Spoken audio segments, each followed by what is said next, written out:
नमस्कार, बहुत स्वागत है आपका। इंडिया वॉइस देख रहे हैं आप और मैं हूं आपके साथ शिवम सोनी।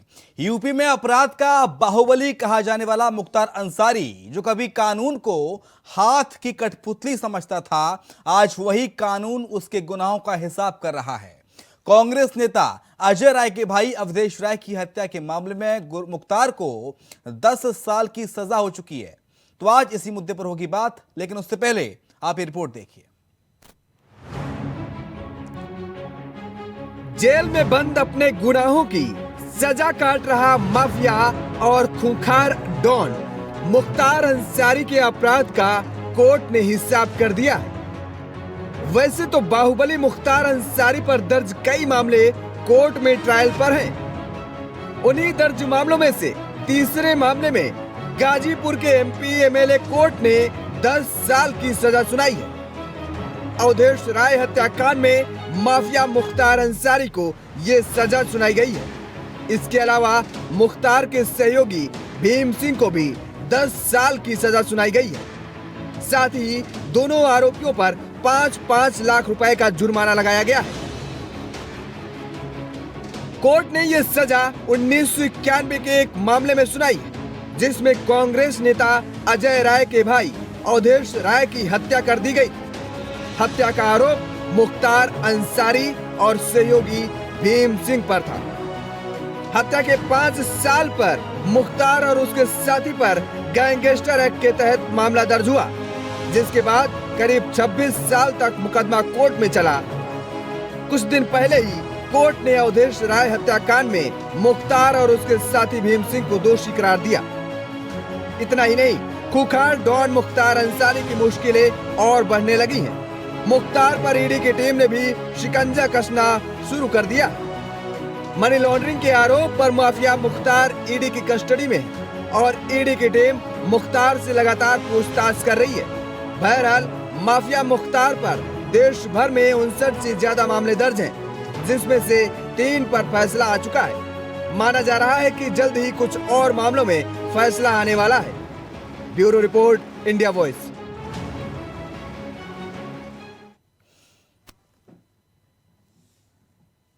तो माफिया मुख्तार अंसारी पर शिकंजा कसना अब शुरू हो गया है, क्योंकि 26 साल पुराने मामले में माफिया मुख्तार अंसारी को कल एमपी एमएलए कोर्ट ने 10 साल की सजा सुनाई है। उसके साथी उसके सहयोगी रहे भीम सिंह को 10 साल की सजा सुनाई गई है।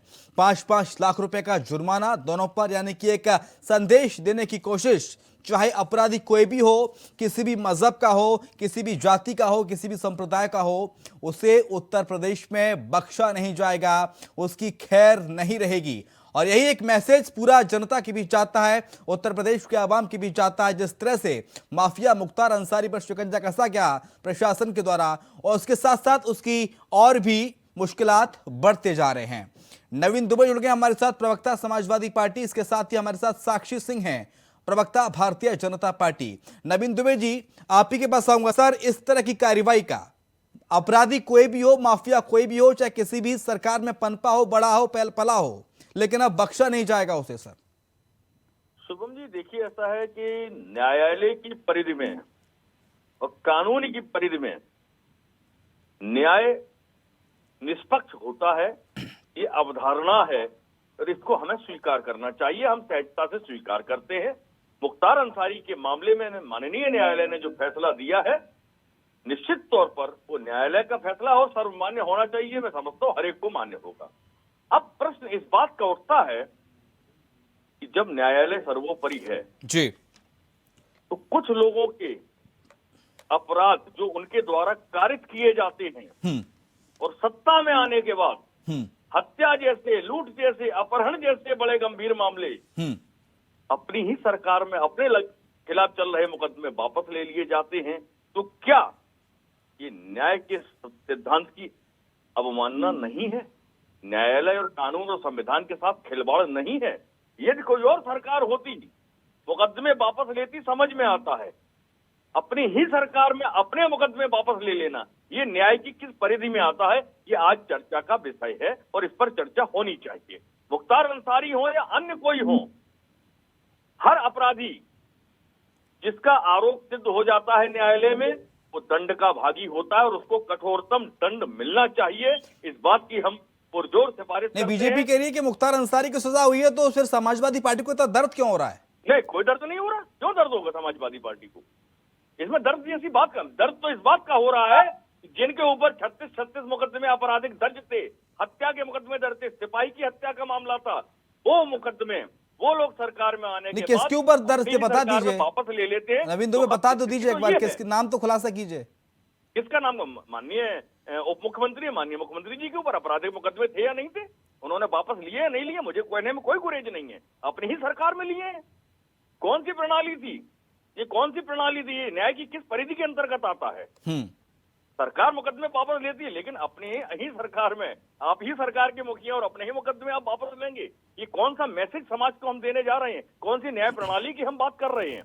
इस पर विस्तृत चर्चा होने की आवश्यकता है। और मैं समझता हूं जो लोग नीति निर्माता हैं सदन के, संसद के अंदर और हमारे न्यायालयों में, उनको इस बात का गहन चिंतन करने की आवश्यकता है कि ये प्रणाली बिल्कुल बंद होनी चाहिए। अगर मैं सत्ताधारी हूं और मेरे ऊपर मुकदमे में अपराधी, लेकिन मुख्तार अंसारी पर जो कार्रवाई हुई है उसका समर्थन तो आप करते हैं ना? मतलब हुआ मुख्तार अंसारी पे कार्रवाई होनी चाहिए, ठीक किया। देखिए, निश्चित तौर पर अपराधी को ये जो न्यायालय में दोष सिद्ध हो गया वो अपराध का भागी है, दंड का भागी बनता है, उसको दंड मिलना चाहिए। ठीक है। इसमें कोई कहने साक्षी सिंह, मेरी आवाज मिल रही है आपको? बात ही नहीं है जी, आपकी मिल रही है। साक्षी सिंह, एक बड़ा संदेश देने की कोशिश सरकार के द्वारा, न्यायालय के द्वारा, चाहे अपराधी कोई भी हो, बख्शा नहीं जाएगा। देखिए, भारतीय जनता पार्टी की सरकार जब से उत्तर प्रदेश में बनी है, एक प्रदेश जो कि दंगों के लिए जाना जाता था, आज सुरक्षा के लिए जाना जाता है। आज बिना किसी भेदभाव के यहाँ कार्य किए जा रहे हैं। और अगर कोई दोषी है, अब मुझे जो थोड़ी थोड़ी बात समझ में आई थी हमारे दूसरे प्रवक्ता भाई की कि भेदभाव किया जा रहा है, तो मैं ये बताना चाह रही हूँ कि यही तो सरकार है जो भेदभाव नहीं करती है। चाहे वो योजनाओं का लाभ देने की बात हो, चाहे अपराधी को सजा देने की बात हो, भारतीय जनता पार्टी सबका साथ सबका विकास और हर दोषी को सजा देने का काम करती है। और यही कारण है कि जनता का समर्थन लगातार भारतीय जनता पार्टी को मिल रहा है। और जनता इस उत्तर प्रदेश सरकार की माननीय योगी जी के नेतृत्व में एक सुरक्षित महसूस कर रही है।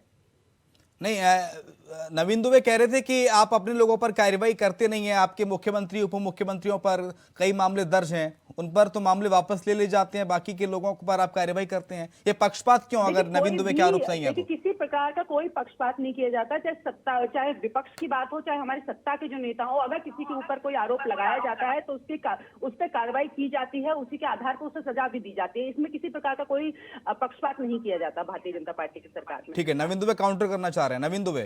साक्षी जी, मैं एक ही सवाल आपसे पूछूंगा, मुझे ये बता दीजिए कि क्या माननीय केशव मौर्य जी, माननीय योगी आदित्यनाथ जी के ऊपर आपराधिक मुकदमे जो दर्ज थे विभिन्न अदालतों में, वो वापस नहीं लिए गए? और यदि वो लिए गए तो कौन सी जल्दबाजी थी, क्या कारण था? जवाब दीजिए साक्षी सिंह। वो राजनीतिक मुकदमे नहीं थे। नहीं, सॉरी, साक्षी सिंह जवाब दीजिए। अपडेट कर रहा हूँ। अपहरण, हत्या, लूट के मुकदमे है वो राजनीतिक मुकदमे नहीं। अब जवाब तो सुन लीजिए सर, नवीन दुबे जवाब सुन लीजिए ना। देखिए, जो राजनीतिक मुकदमे, जो राजनीतिक मंशा के तहत जो मुकदमे इनकी सरकार के कार्यकाल में लगाए गए थे, उसे वापस मुझे लगता है इनकी सरकार भी वापस करती थी। लेकिन जो हत्या जैसे मामले जहां आते हैं, जहां पे रेप जैसी घटनाएं होती है, वहां पे जो आरोपियों को ये बचाते थे, अपने साथ रखते थे, आज उनसे सख्त से सख्त कार्रवाई हो रही है, चाहे वो सत्ता का हो चाहे विपक्ष का हो। तो इस तरीके के जो मुकदमे थे उन पे उससे कभी भी वापस नहीं लिया गया है।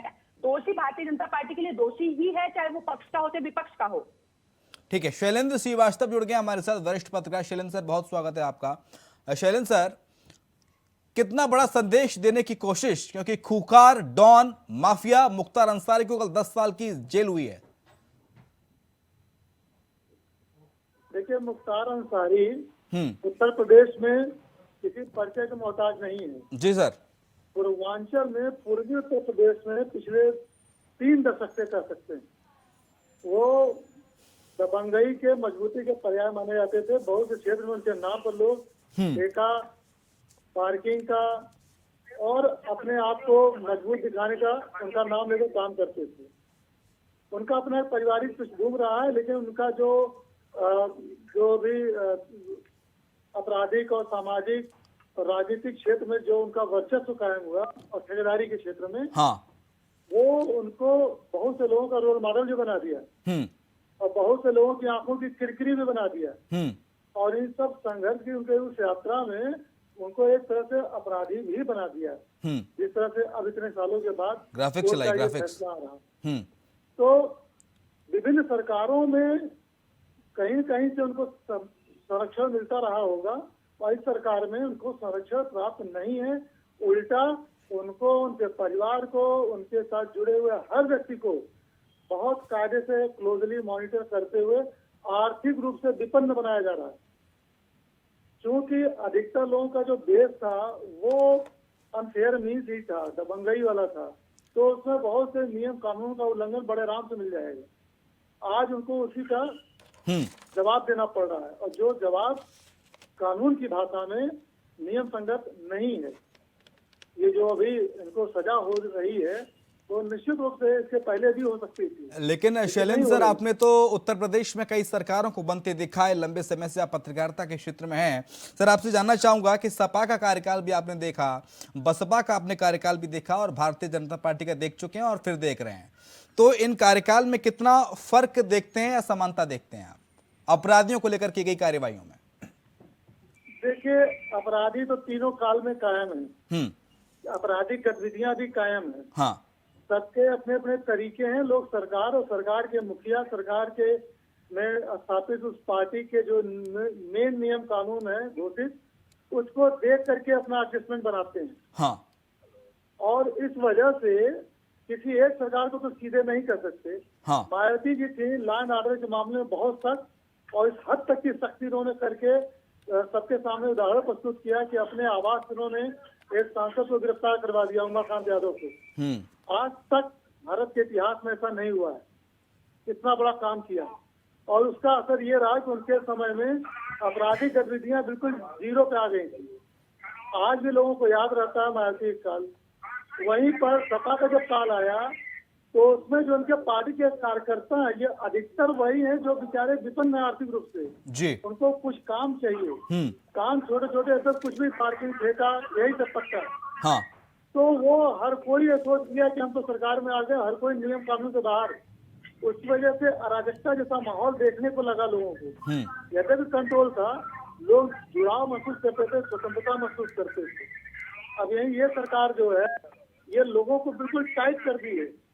अब इसमें जो उस तरह के लोग थे वो तो खुल कर नहीं कुछ कर पा रहे हैं, लेकिन हाँ ये कि विभाग में कार्य करने की शैली होगी, जब अधिकारी वर्ग तय करता है कौन आदमी मजबूत है कौन कमजोर है। ऐसे में योगी जी का जो नेचर है, जो वे ऑफ वर्किंग है जी, तो वो टॉलरेट नहीं करते बहुत ज्यादा लूज टॉक और लूज कर सकते। हाँ, तो ऐसे में जो लोग किसी वजह से इनका पूर्व में विरोध किए थे, इनके कार्यक्रमों में इनके लोगों को परेशान किए थे, अब उन सबको परेशानी। शैलेंद्र सर, समाजवादी पार्टी के प्रवक्ता नवीन दुबे कह रहे हैं कि हम इसका समर्थन करते हैं, कार्यवाही हुई है, ठीक हुई है, होनी चाहिए। विपक्ष भी सर समर्थन कर रहा है।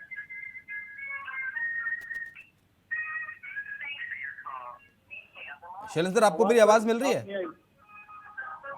एक मिनट। हाँ, हेलो सर, आपको मेरी आवाज मिल रही है शैलेंद्र सर?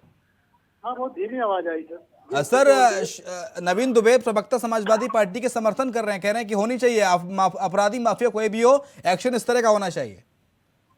वो तो बहुत अच्छा, वो अगर ऐसा करें तो स्वागत है। एक्शन और निर्णय में अंतर होता है।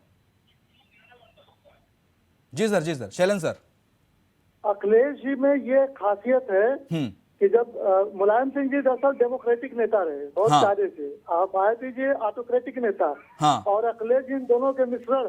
हाँ, वो थोड़ा मायावती जी जैसा व्यवहार पार्टी से निकाल दो, जो काम करना है इसको करना है एकदम मजबूती से जिद करके, ये उनके अंदर पाया गया। तो उन्होंने भी एक स्टैंड लिया कि जो घोषित अपराधी टाइप के लोग हैं जो मिसयूज करेंगे हमारी सत्ता का, तो वो उनसे थोड़ा दूरी रखना चाहते थे।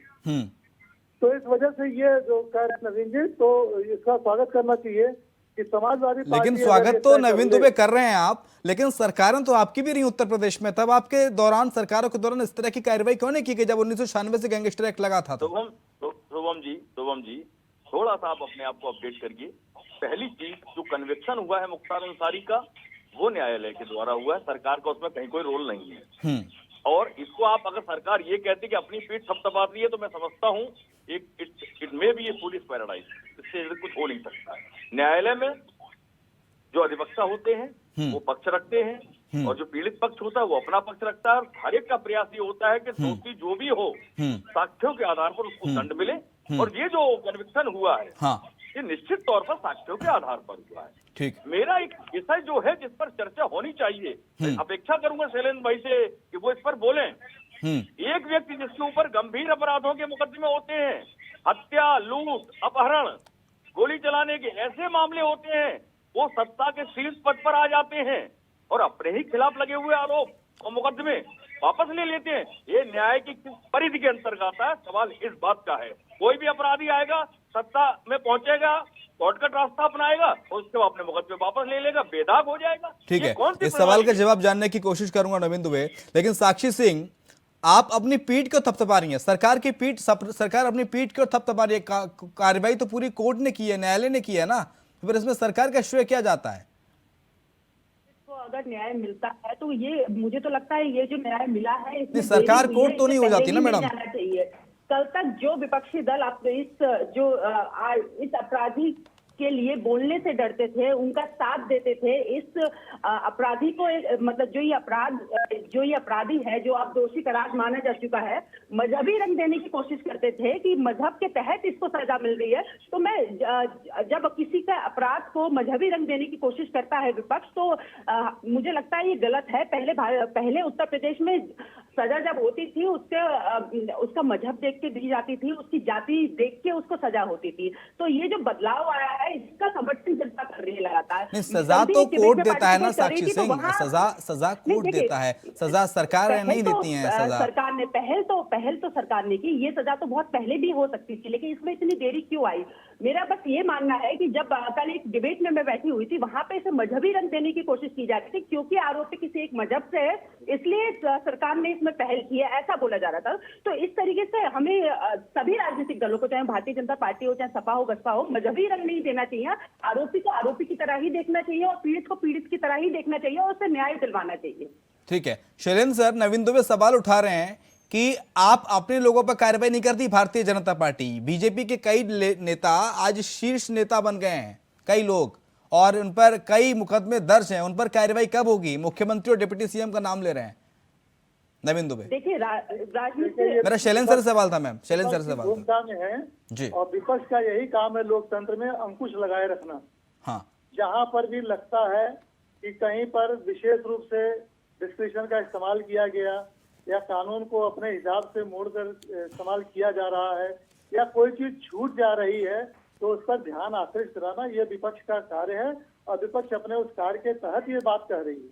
अब बाकी इसमें कितनी नैतिकता होनी चाहिए, कितना इसमें वाजिब है, यह तय करना जो लोकतंत्र में या तो विधानसभा में तय होता है या जब चुनाव होता है तब तय होता है, या फिर कोर्ट उसको जो है उसमें इंटरवीन कर सकती है।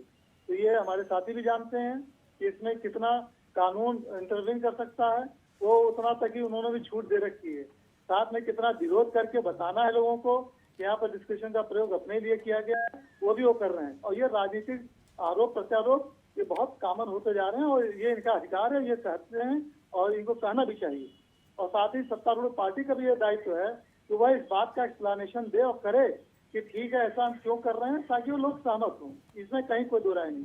अब रही बात दूसरी कि एक पक्ष के खिलाफ कार्रवाई हो रही है, तो दरअसल जिस समय मुख्तार अंसारी का जलवा हुआ करता था, आपको याद होगा, हाँ। तो एक तरफ मुख्तार अंसारी, दूसरी तरफ ब्रजेश सिंह, ये दो ध्रुव थे, दोनों का आपस में जानी दुश्मनी थी, गैंगस्टर एक तरफ से बने हुए थे। ब्रजेश सिंह अपने आप को बिल्कुल उन्होंने यहाँ से गायब कर लिया था, कहीं और चले गए थे अज्ञातवास, और उसके बाद अब उनका लौटना हुआ पिछले 3-4 साल पहले, और उसके बाद वो आज की डेट में मिलती हैं, उनकी वाइफ हैं। तो जो लोग हैं उनके समर्थक, जो मुख्तार अंसारी के या जो उस पार्टी के या जो भी लोग हों, कॉमन आदमी भी ये कहेगा कि एक शख्स को तो ये सब कुछ किया जा रहा है, दूसरे को क्यों छोड़ दिया गया। तो अब देखिए कानून का है, सबके खिलाफ मुकदमा चल रहा है, इनके खिलाफ भी चल रहा है, उनके खिलाफ भी चल रहा है। इनके खिलाफ जो मुकदमा है वो उसका सजा आ गया, अब और लोगों के खिलाफ चल रहा होगा। तो देखिए ये तो कोई इतना ज्यादा विश्लेषण करे, एक एक लोगों को मुकदमा देख करके तब तो बता सकता है। उसमें भी इंटेंशन क्लियर होना चाहिए। हमारे अदालतों में लाखों मुकदमे हैं, 20-20 साल, 30-30 साल, 40 साल लग जा रहे हैं मुकदमे। फैमिली कोर्ट का मुकदमा देखिए, 20 साल 22 साल लग जा रहा है। किसी को शर्म नहीं है, किसी को नैतिकता का वो जरा सा भी ख्याल नहीं कि हम 20 साल के बाद कौन सा सजा आपको सुनाएंगे, कौन सा फैसला देंगे। जो काम चुटकियों में हो सकता है। ठीक है, हर जगह आऊंगा सर बच्चे आपके पास। ओपी सागर हैं, पूर्व आईपीएस, हमारे साथ फोन लाइन पर। ओपी सागर, बहुत स्वागत है सर आपका। आपको सर मेरी आवाज मिल रही है? आवाज आपको मिल रही है? ओपी सागर सर, माफिया मुख्तार अंसारी जैसे खूंखार डॉन पर कार्रवाई होती है, 10 साल की जेल होती है, क्या संदेश सर इससे जनता में जाता है, पूरे प्रदेश में जाता है इस तरह की कार्रवाई से? देखिए, क्रिमिनल के खिलाफ कार्रवाई होनी चाहिए, इसमें तो कोई दो राय नहीं।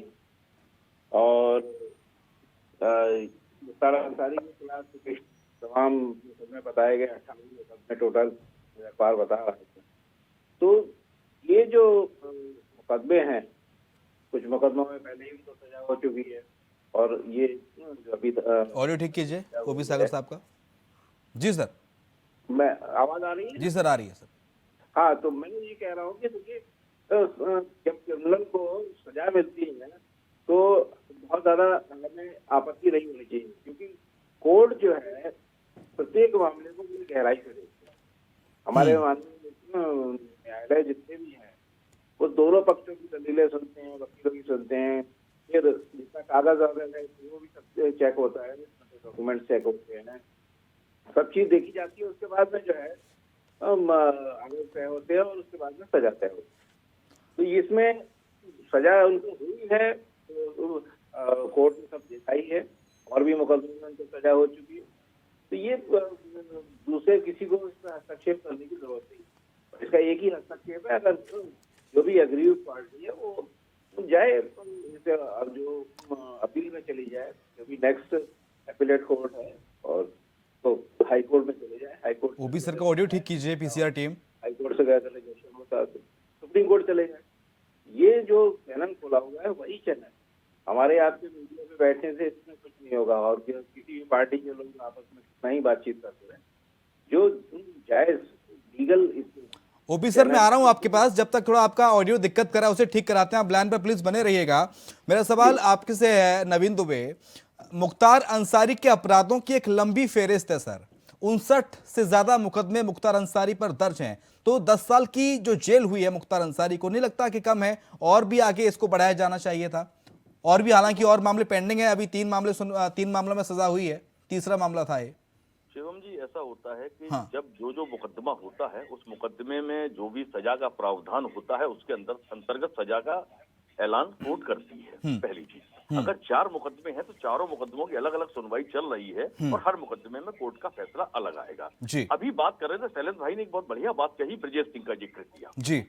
ब्रजेश सिंह की पत्नी, ब्रजेश सिंह समानांतर माफिया है, समानांतर अपराधी है, समानांतर बाहुबली है मुख्तार अंसारी के। हाँ। उस व्यक्ति का मान मर्दन सम्मान हो रहा है। उसकी पत्नी माननीय प्रधानमंत्री महोदय के संसदीय क्षेत्र से निर्दलीय जीत कर आ जाती है एमएलसी का चुनाव। हाँ। इससे ज्यादा लोकतांत्रिक हत्या का दूसरा उदाहरण कोई हो नहीं सकता इस देश के अंदर। और भारतीय जनता पार्टी जो बात करती है, मैं इनसे ये पूछना चाहता हूं कि आपकी सरकार में 6 साल होने को आ रहे हैं, कन्विक्शन रेट कितना बढ़ा? आप रेप पीड़िताओं की बता दीजिए, आप कहते हैं बेटी बचाओ बेटी पढ़ाओ, आप रेप के मामलों में बता दीजिए कितने फास्ट कन्विक्शन हो रहे हैं। बाकी मामलों को आप छोड़ दीजिए, अदालतें आपसे बनाई नहीं जा रही हैं, वकीलों के चेंबर आपसे बन नहीं रहे हैं, और अदालतों की जो खस्ता हाल स्थिति है, वहाँ जिस माहौल में बैठकर जज साहब फैसले सुनाते हैं वहाँ पंखे लगे हैं, एसी तक आप नहीं दे पा रही सरकार।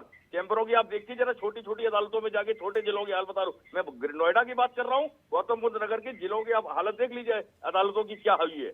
आप सरकार कुछ करना नहीं चाहती, केवल पैसा समेटने के जुगत में लगी हुई है।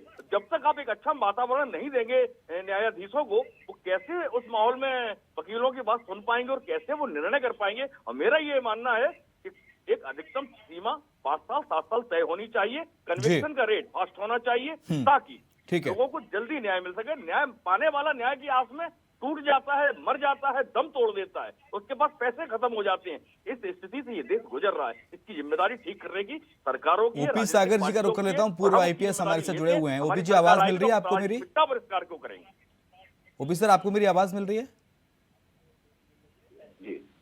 ओपी सर, गैंगस्टर एक्ट में सर इतना लंबा वक्त क्यों लग जाता है सर सजा मिलने में? क्या सर आपको ऐसा लगता है?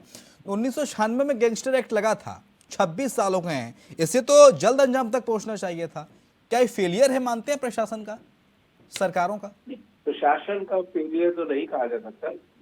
देखिए, कोर्ट में जब कोई मुकदमा चलता है तो जाहिर सी बात है कि उसको सपोर्ट करने के लिए लीगल सिस्टम में समन जाएगा और आगे की कार्रवाई, वारंट वगैरह की कार्रवाई होती है, जिसको तुरंत तामील कर देना चाहिए। ये बहुत साल, इतना साल नहीं लगना चाहिए। और पता नहीं इस केस में क्यों इतना साल लगा है। अगर हम समझते हैं कि अगर लोकल लेवल पे कहीं पे ये रहा हो, थोड़ा सा उनको लेवरेज दिया हो और कोर्ट ने जो कहा हो उसको जल्दी पालन न हुआ हो, टाइम एक्सटेंड करते रहे हो, डेट पे डेट बढ़वाते रहे हो, लेकिन ऐसे में कोर्ट को भी बड़ा सख्त रवैया को अपनाना चाहिए। उसको जो सरकारी वकील है या डिफेंस का वकील है, दोनों को इसमें सख्ती से निर्देश दे देना चाहिए था, ताकि उनको और कुछ एक लेकिन जाते जाते ओपी सर आपसे एक आखिरी सवाल और मेरा, इस तरह के जो माफिया और हैं, अपराधी हैं, इस तरह के अगर अपराधियों पर कार्रवाई होती है, उन्हें सजा होती है, जेल होती है, तो और जो गुंडे हैं उत्तर प्रदेश के अंदर जो अपराधी हैं, उनके लिए कितना कड़ा मैसेज जाता है प्रशासन का, सरकार का, कि आपकी भी खैर नहीं होगी, या तो सुधर जाओ? बिल्कुल सही बात है, ये तो एक बोल्ड मैसेज है, लेकिन इतनी दिन लग रहा है, ये भी तो हमारे प्रोसिक्यूटर्स को देखना चाहिए, इतना दिन क्यों लग रहा है। देखिए, मॉनिटरिंग सेल की बैठक होती है, उसमें जितने पेंडिंग मुकदमे हैं उन पे ऊपर भी चर्चा होती है, और खासतौर से जो ज्यादा साल के पेंडिंग है, 5 साल या 5 साल के ऊपर, हम भी जिलों में एसपी SSP रहे, तो उस समय मॉनिटरिंग सेल में इस बात को उठाया जाता था डिस्ट्रिक्ट जज के सामने, और उसपे कई बार जो पुराने केसेस थे और उनपे गहन चर्चा के बाद ये होता था कि इनको जल्दी लेके कपूर जी डे टू डे सुनवाई का भी प्राविधान है। हाँ। तो जरूरी थोड़ी है कि लंबी लंबी डेट डाली जाए, बिल्कुल सर, डे टू डे सुनवाई की जाए। और बिल्कुल डे टू डे सुनवाई का भी प्रावधान है। शैलेंद्र सर, आखिरी कमेंट आपसे चलते चलते लूंगा, लेकिन उसके बावजूद भी इतना लंबा वक्त सर लग जाता है, आपको सर क्या कमी लगती है, क्या खामी लगती है? 26 साल लग गए मुख्तार अंसारी को सजा होने में, और जब तक मुख्तार अंसारी अपराधों को अंजाम देता रहा उत्तर प्रदेश के अंदर। इसमें सबसे पहला काम ये करना चाहिए कि जिन्होंने लड़ाई लड़ी है उन्हीं को लड़ने देना चाहिए कोर्ट में भी। ये जो वकीलों को लगाकर आगे भेज देते हैं, तो वकीलों का ये प्रोफेशन है, पैसे लो और जाकर मुकदमा लड़ो। ये वकीलों को बाहर बैठाएं कि अपने घर पर से वहाँ पर लीगल सेवाएं दें। जिसने लड़ाई लड़ी है गाली देने पर, तो उसी को आकर लड़ाई करने दें, और जब ऐसा करेंगे कुछ दिन का गुस्सा निकल जाएगा। अपन ठीक है, साक्षी सिंह कुछ कह रही हैं जल्दी से? साक्षी सिंह, टाइम बहुत कम है। सरकार की मंशा एक अहम भूमिका निभाती है किसी भी आरोपी को सजा दिलवाने में। हाँ। जो सरकार ने, भारतीय जनता पार्टी की सरकार, जैसे योगी आदित्यनाथ की नेतृत्व में जो सरकार हमारी कार्य कर रही है, जीरो टॉलरेंस नीति के कारण ही आज आरोपी जो है भयभीत है, और इस तरीके की जो सजाएं मिल रही है उसमें एक बहुत बड़ी भूमिका योगी सरकार की रही है। चलिए, बहुत शुक्रिया आपका चर्चा में शामिल होने के लिए। ओपी सागर सिंह पूर्व IPS, नवीन दुबे प्रवक्ता समाजवादी पार्टी, साक्षी सिंह थी प्रवक्ता भारतीय जनता पार्टी, और शैलेंद्र श्रीवास्तव वरिष्ठ पत्रकार हमारे साथ जुड़े थे। आप सभी मेहमानों का बहुत शुक्रिया, और इसी के साथ चर्चा में इतना ही। खबरें लगातार जारी हैं।